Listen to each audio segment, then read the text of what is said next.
Quran-ı Kərim bəşəriyyətə Tanrının, Allahın eşq məktubudur. Quranın hətta cəhənnəm ayələri belə. Əzab ayələri var, Quranda cəhənnəmdən danışılır. Bu da eşqin ifadəsidir. Allah demir səni yandıraram, deyir ehtiyatlı ol, yanarsan. Bu ana fəryadına bənzəyir. Anamız bizi evdən yola salanda deyərdi ki, məsələn, hər bir insan ehtiyatlı ol yolda, yol keçəndə diqqətli ol falan. Allahın cəhənnəm haqqında danışması buna bənzəyir ki, ehtiyatlı olun, yanarsınız. Allahın əmrlərinə baxırıq. Filan şeyi et, filan şeyi eləmə. Araşdırdıqda görürük ki, bunun da arxasında sevgi dayanır. Allah bizi sevdiyindən xeyir işlərə dəvət edir. Allah bizi sevdiyindən nələrisə bizə qadağan edir. Qadağalarda eşqi tapmaq, qadağalarda sevgini tapmaq. Biz ancaq Allaha nə zaman şükür edirik? Bizə nəsə verdikdə. Nəsə bugün qazandıqsa deyirik şükür Allaha. Amma Allaha o zaman da təşəkkür etməliyik ki, nə yaxşı ki, mənə filan şeyi qadağan etmirsən, deməli mənə dəyər verirsən. Varlıq aləminin sevgidən başqa bir izahı yoxdur, şərhi yoxdur, təfsiri, yozumu yoxdur.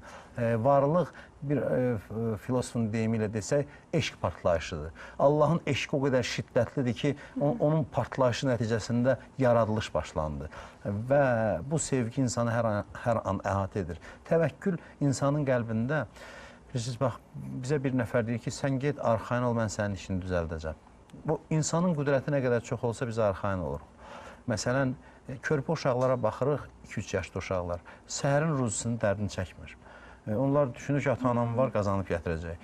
Bir arif adamlardan biri deyir ki, bizim Allaha inanmamız o körpənin öz valideynlərinin gücünə inandığı qədər olsaydı, biz heç nədən əziyyət çəkməzdik, narahat olmazdı. İnsan bilsə ki, Allah var və onun yanındadır, ona köməkçidir. Allahın belə deyək, insanla qəsdi yoxdur. Allah bütün qüdrətini insanın ixtiyarında buraxıb və bu niyyətlə iş dalınca gedərsə onun çətinlikləri həll olunlar və birdən həll olunmazsa əgər, insan yenə də ruhdan düşmür. Çünki əgər Allahın bir şeyə gücü çatırsa, bax ki, xüsusiyyət, Allah məni sevir.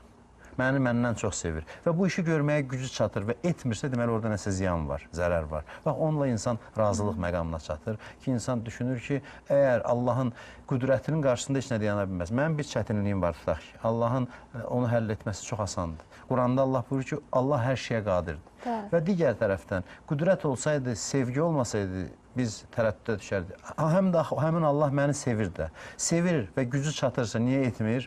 Etmir, deməli, məsləhətim deyil. Deməli, orada mənim üçün bir zərər var. Bax, bunun nəticəsində də razılıq xüsusiyyəti yaranır və belə insanlar pozitiv insanlardır. Heç zaman bədbinliyə qapılmır.